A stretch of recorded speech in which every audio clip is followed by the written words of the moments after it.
Everyone, good morning. কেমন আছেন সকলে? আই হোপ আপনারা যে যেখান থেকে আমার ভিডিওটা দেখছেন আপনাদের শরীর এবং মন দুটোই সুস্থ স্বাভাবিক রয়েছে এবং সুন্দর একটি সকাল দিয়ে আমি আমার আজকের ছোট্ট একটি ব্লগ আপনাদের সাথে শেয়ার করতে চলেছি। এখন বাজে হচ্ছে সকাল 10:30। আমাদের সাথে আজকে দুইজন মেহমান আছে, তো ভাবলাম একটু বেশি করে চা বানাই আর চানাচুর দিয়ে মুড়ি দিয়ে দেই।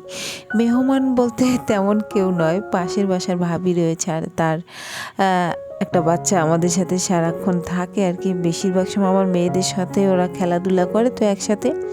তো আজকে হঠাৎ করে ওর মা অনেকটা সময় আমাদের বাসায় ছিল, গল্প টল্প করতে করতে আর কি অনেকটা বেশি সময় কেটে গেছে। তো ভাবলাম আমি একটু বেশি করে সবার জন্য চা করি, আর চাটা দুধ চা করি। যদিও সকালবেলা আমি একবার রং চা খেয়েছি, তো ভাবলাম আজকে একটু খেয়েই নেই সবাই একসাথে। আর একসাথে খাওয়ার মজাটা আলাদা। ওদিকে আমার এত বেশি ঠান্ডা লেগে গেছে, আমার তো নাক বন্ধ হয়ে গেছে, গলাও ব্যথা করছে।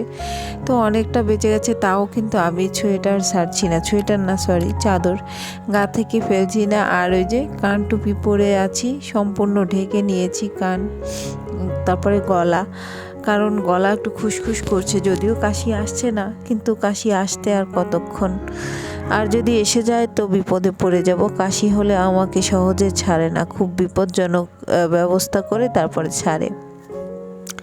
তো যাই হোক, আমি কোনো মতেই চাইছি না যে আমার কাশি হোক, ঠান্ডা লেগেছে সেরে যাক। অনেকটা কষ্ট হবে যদিও, কারণ আমার জ্বর ঠান্ডা লাগলে একবার সেটা ছাড়তে অনেকটা সময় লেগে যায়। এদিকে এই যে অনেকগুলো কাপড় শুকিয়েছে, সেগুলো একটু ভাঁজ করে রাখছি। ওদিকে দুপুরের রান্নাটাও করতে হবে। আর কালকে কিছু মার্কেট করা হয়েছিল, কালকে ভিডিওতে তোমরা দেখেছো কিছু কেনাকাটা করে এনেছি, কিন্তু সেগুলো তোমাদের সাথে শেয়ার করিনি। তো ভাবলাম আজকে সেগুলো শেয়ার করব। আর একটা জিনিস তোমাদের সাথে শেয়ার করব, সেটা হচ্ছে আমার মন্দিরটা ছিল ওয়ার্ড্রোবের উপরে, তোমরা দেখেছো, তো সেটা চেঞ্জ করে কোথায় রেখেছি সেটাই একটু দেখাবো আজকে। কারণ হচ্ছে আমাদের কিছু নিয়মকানুন আছে, কিছু দিক চিন্তা করে কিন্তু মন্দির সেট করা হয়, মন্দিরে মুখ করা হয়। তো আমার মন্দিরটা একটু উল্টো দিকে ছিল। সবাই যারা ঘরে আসছিল আমাদের আর কি সম্প্রদায়ের হিন্দু, তারা সবাই বলছিল এদিকে মন্দিরটা রাখা ঠিক হবে না, ঘুরিয়ে দিতে হবে। তো কি আর করার, তো মন্দিরটা এখান থেকে নামিয়ে ফেলেছি, তোমরা দেখতে পাচ্ছ। তো সামনে রেখেছি, সেটা তোমাদের একটু দেখাবো। আর ইতিমধ্যে যারা আমার ভিডিওটা দেখতে শুরু করে দিয়েছো তারা অবশ্যই একটা লাইক দিয়ে আমার ভিডিওগুলো দেখবে, তাতে করে আমার অনেক বেশি ভালো লাগবে। আমি যার ভিডিও দেখি সবার ভিডিওতে কিন্তু লাইক দিয়ে ভিডিওটা দেখতে শুরু করি। তো গাইজ, এই যে দেখো আমার মেজবের যে কম্পিউটারটা ছিল, ঠিক তারই সঙ্গে একটা টেবিল কিনে আনা হয়েছে মন্দিরটা রাখার জন্য। এই সাইডে দেখতে পাচ্ছ, আসলে সবাই বলছিল, প্রচুর বলছিল যে ওই দিকে মন্দিরটা রাখা ঠিক হয়নি, মন্দিরটা দিকে ফিরিয়ে রাখুন। তো সবার কথা শোনা ভালো, আসলে সবাই বলছিল যেহেতু, তো ভাবলাম মন্দিরটা এদিকে ঘুরিয়েই দেই। আর এই যে দুপুরবেলা রান্না হয়েছিল ডাল, শোল মাছ ভোনা, একটু দেখালাম আর কি। রান্না আজকে শেয়ার করব না, তো শোল মাছ ভোনাটা দেখালাম। আর সিম দিয়ে আলু, বাঁধাকপি সব কিছু মিলিয়ে একটা ভাজি করেছিলাম, আর শুটকি ভর্তা আগের ছিল।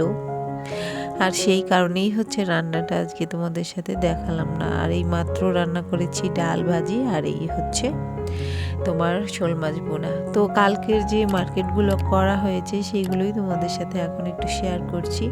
কালকে আমি কোনো কিছু বের করিনি, মেয়েরা এসে একটু দেখে রেখে দিয়েছিল।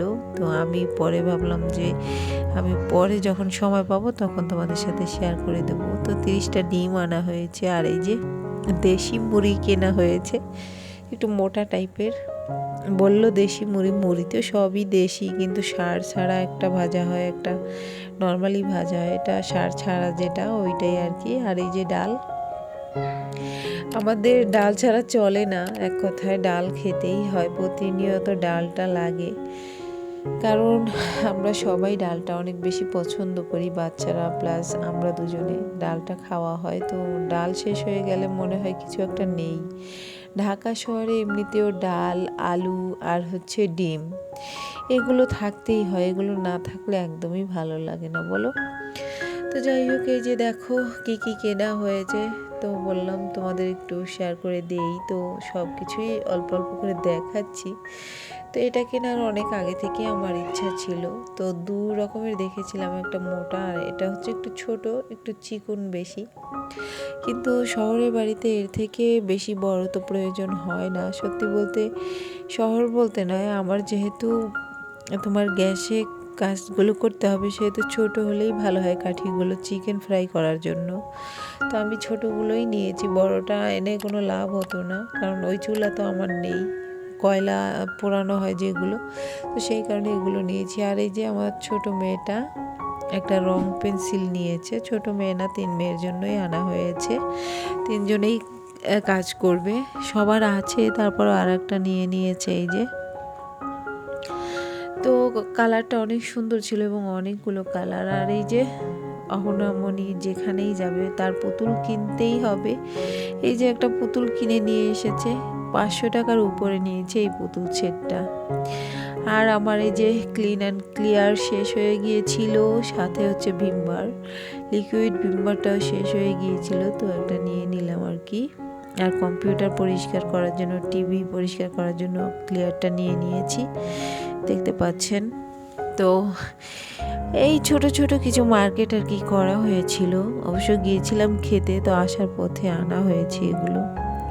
আর ওই মাঝে সাঝে আর কি ফেসবুক পেজে কিছু রান্না বান্না শেয়ার করি, তো ভাবলাম কিছু চামিচের যে মাপকাঠি, এগুলো আসলে সবগুলো সব সাইজেরই রয়েছে, এগুলো দিয়ে একটু ভালোভাবে করা যায়, কাজ না হলেও হতো, তারপরে মাপের একটা বিষয় থাকে, রান্না বান্না করতে যারা যায় তারা বোঝে আসলে মাপ ছাড়া আসলে রান্নাটা ভালো হয় না, সেই ক্ষেত্রে এটা অনেক কাজে দেয়।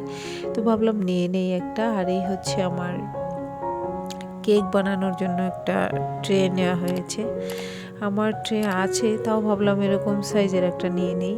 তো এটার দাম নিয়েছে 350 টাকা, দেখতে পাচ্ছেন এই যে দামটা দেওয়া রয়েছে 350 টাকা, তো কিছুটা ছাড় দিয়েছিল এটা। তো গাইজ এই ছিল আজকের ভিডিও, আপনারা ভালো থাকবেন, সুস্থ থাকবেন, সকলের জন্য শুভকামনা রইল। পরবর্তী একটা ভিডিওর অপেক্ষা অবশ্যই করবেন। যদি আজকের ভিডিওটা ভালো লাগে তাহলে আমার চ্যানেলটা সাবস্ক্রাইব করে রাখতে পারেন, আর আগে থেকে যারা করেছেন তাদেরকে অসংখ্য অসংখ্য ধন্যবাদ। আশা করি ভিডিও দেখতে দেখতে অনেক বেশি ভালো লাগবে আপনাদের। একটা ভিডিও দেখেই প্রথমেই কিন্তু কারো ভালো লাগে না, কিন্তু দেখতে দেখতে প্রতিদিন সামনে থাকতে থাকতে কিন্তু একটা মানুষকে ভালো